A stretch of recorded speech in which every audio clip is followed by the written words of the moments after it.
Welcome to Pit Factor. I'm Matt Pittman. Today we're going to talk about everything that went down at Talladega yesterday. It was amazing. Probably one of the best matches I've had to date, and it wasn't because I was on my A game across the board.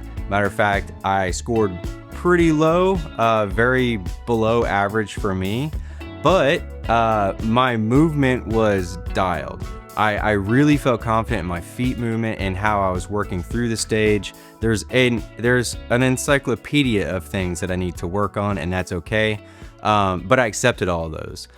But I got to shoot with the second fastest shooter in the world. That's right. I got to shoot with Mike Hwang. When I squatted in this group, it was because Cameron Fricky was there, and I wanted to hang out with a dude that kind of knew my struggles and could walk me through some of my pre-game mental preps, and also encourage me when I hit that wall of failure. And he did all those things. It was awesome. Really great to shoot with. But then there's Mike, and Mike was running through there and just crushing the game. Super balanced dude, super fast, and was just fun to watch him work through the course. Like I said, I mean, second fastest in the world. I didn't realize that at the time. I knew he was a big deal from the, Grandmaster perspective. But it was just really cool to just be within that same grouping with him. That was fun. Okay, outside of that, there was a new qualifier that was presented, and I kind of went into it already having like an FTE on the previous stage, and it is the number one issue that I have when I'm stage planning, especially with bigger matches or larger matches like Talladega. I'm tracking the stage, and I'm working through, and I'm still calling out and where my weaknesses are going to be, and the targets that I know are going to be a struggle for me. And then I do that, and then I completely do that. I miss that exact target. I don't know what happens in my mind. Those are some things that I'm still actively working through. And we'll be practicing the rest of this month, just trying to work that out. And I know it'll take some time, and I'm okay with that.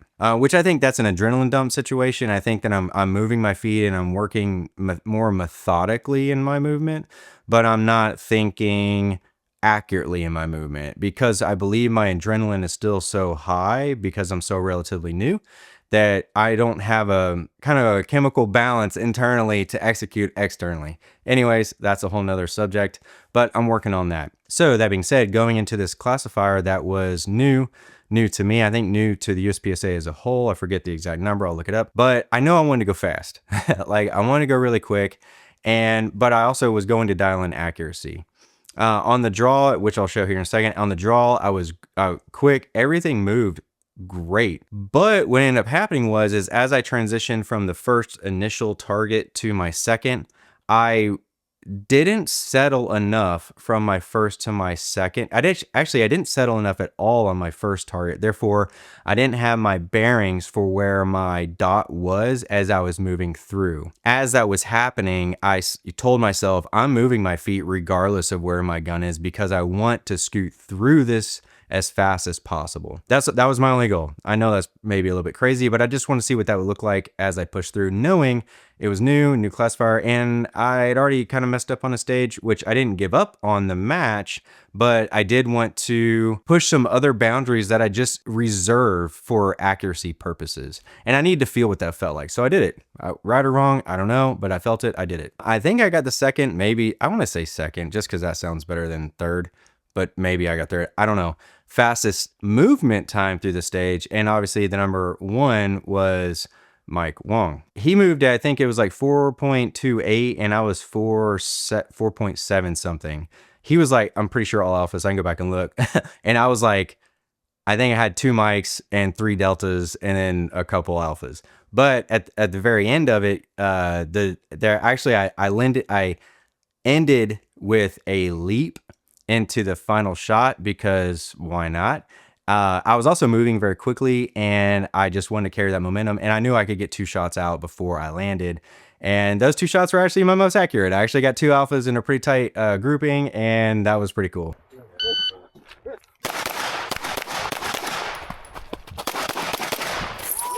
Yeah. If you're finished, unload, show clear. If clear, hammer down, holster. Range is clear. 474. Whoa! Drew, I need some I concurs here. There's some head butt. Alpha, Mike. Oh yeah, baby. No, it's a mic for Yeah, I'm sure. gonna call that Alpha Mike. Yeah, it's a mic for sure. Mike. Okay. Delta Mike. Delta, Mike. Hey, hold on. In the air. Oh yeah, see what that monster looks like. 0.2. So there's that. It was great. I had a lot of fun. I've got a couple other stage performances I'm going to show as well. And so here they are. Stand by.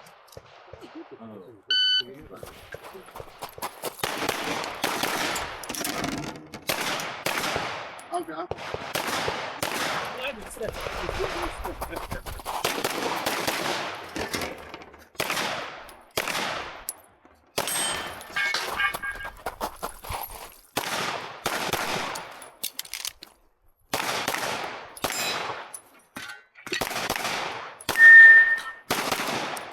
You're finished. Unless you're clear.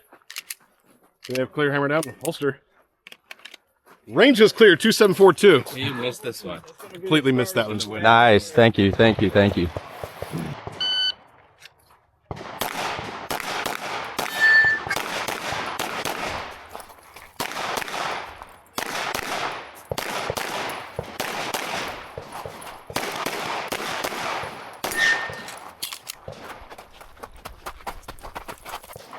Oh.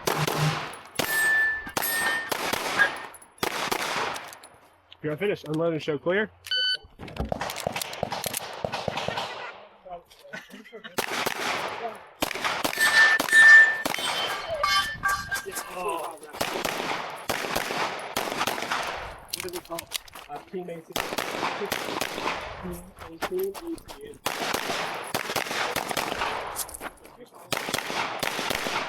All right, we're finished. Unload, show clear.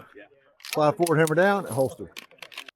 That's the point that I'm going to make. I'm going to treat Talladega as my reference point on where I'm at truly where I'm at in my game. I'm classifying up into B class, and that's fine and all. If you go back and look at at my stage performance or my match performance, you'll see that I did absolutely horrible. But it was still one of the best matches I've had to date because my confidence level, I felt good. There's a massive connector that is disconnected for multiple reasons. And my accuracy, one, I just put brass grips on, and I'm not really super familiar with how it performs at distance. And there was a lot of distance on the stages, but I'm okay with that. That's an issue I was willing to accept. My classifiers are all predominantly indoor matches, which, as you know, are way shorter. Pretty much every stage is almost like a classifier length, if you will, and they just seem to be easier to obtain for classifications. And I did decent on my classifiers on the match. I think I had one that was 59.7 something, and that bumped one of my lowest classifiers out, which is good. But then the one where I decided to be a leaping leprechaun, my hit factor was like, I think 0.21. It was impressively low. But the bigger outdoor stages, those are going to really identify where I need to work the most. So I know that now. That's one of the biggest wins taking away from Saturday. All in all, after I think the second stage I had an FTE, I thought I just started getting into that negative headspace. You know, as a new shooter, these things are going to happen. You're going to get into it. And guess what? You're new. You're not a pro. There is zero expectation other than what you put on yourself. And just acknowledge that, and then flip a switch back to positive land, stay positive, and then work through the rest of the stages as if you were fresh. And it's not easy to do, but it's something I would encourage you to do. It's something I'm also encouraging myself to do. I was looking through some of Mike Hwang's Instagram posts, and he talks a lot about that in some of his classifications or some of his matches that he's in. And he talks about how you don't take the good or the bad from last stage, because that was last stage. Focus on the stage that you're currently in, and then develop a mindset of just going back. I would say go back to a neutral state. At least that's what I'm going to attempt to do going forward, is that each stage, don't take the excitement with you, don't take the loss with you. Take the fact that you're going to another stage, and you need to treat it as a fresh stage. not destroy your match performance. So that's my words of wisdom that I learned from Talladega. I absolutely love it. It is an amazing match. If you haven't raced it before, I highly encourage you to go. It is beautiful and you will enjoy it. I have no doubts. Thanks for following along at Pit Factor. I'll catch you next time.